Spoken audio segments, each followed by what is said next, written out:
Aujourd'hui, en technologie, nous allons étudier la chaîne d'information. La chaîne d'information est la partie d'un système automatisé qui capte l'information et la traite. Elle est constituée de blocs fonctionnels et à l'intérieur de ces blocs, on trouve des solutions techniques qui assurent des fonctions techniques. Alors, voyons maintenant qu'est-ce qu'un système automatisé. Un système automatisé est composé de plusieurs éléments qui exécutent un ensemble de tâches programmées sans qu'il y ait l'intervention de l'homme. En tout cas, ce n'est pas nécessaire. Par exemple, un passage à niveau. Elle est constituée de blocs fonctionnels et dans les blocs, on trouve des solutions techniques. Les solutions techniques, ce sont les composants de l'objet. Et chaque composant assure une fonction. Ça veut dire qu'on sait à quoi il sert. Au début de cette chaîne d'information, nous avons deux informations. L'information fournie par l'environnement et l'information saisie par l'utilisateur. Ce sont des informations extérieures au système. À savoir, une information circule le long de la chaîne d'information et elle peut être de trois natures, logique, analogique ou numérique. La grandeur physique est ainsi traduite en un ordre.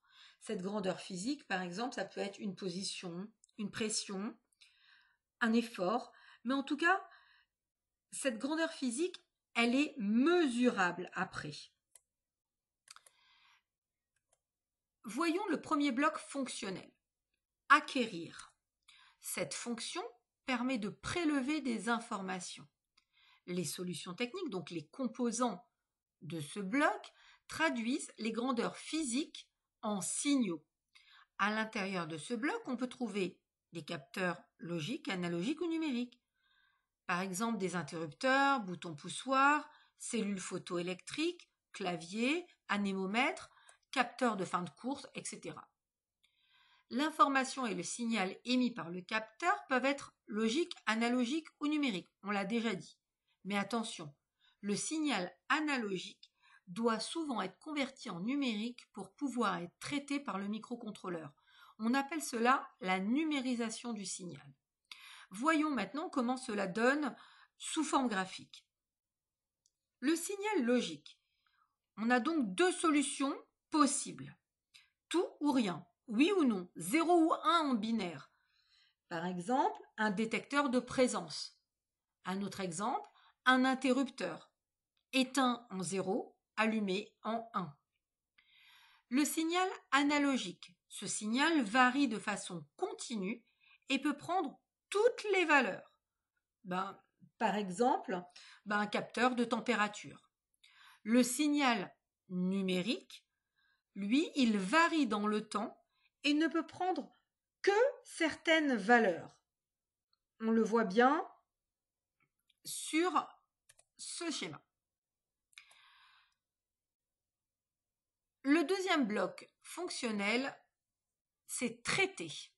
Cette fonction permet de commander le système.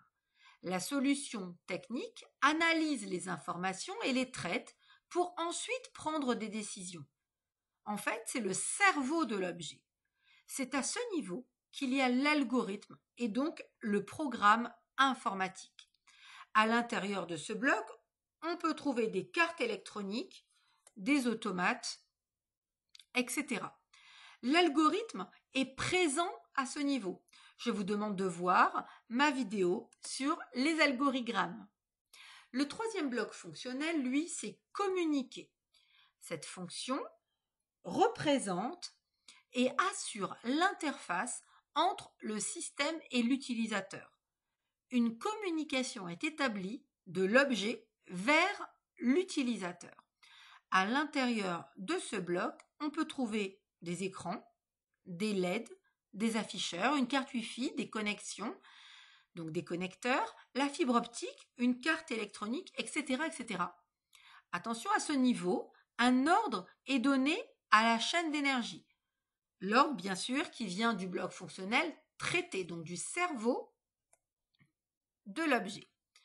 À la fin, on se retrouve hors du système. Une information est donnée à l'intention de l'utilisateur. À savoir, dans l'objet, un ordre est donné à la chaîne d'énergie. Voyons donc cette représentation de notre chaîne d'information. Nous avons donc les deux informations, celle qui est fournie par l'utilisateur et celle qui est saisie par l'environnement, en dehors. Les trois blocs fonctionnels acquérir, traiter, communiquer et une information de sortie, ainsi qu'un ordre qui va direct à la chaîne d'énergie. Quand nous représentons notre chaîne d'information plus notre chaîne d'énergie, nous avons droit au diagramme des flux. C'est l'ensemble des deux chaînes. Merci de m'avoir suivi. J'espère que vous avez aimé cette vidéo. Si vous avez aimé, alors likez et partagez.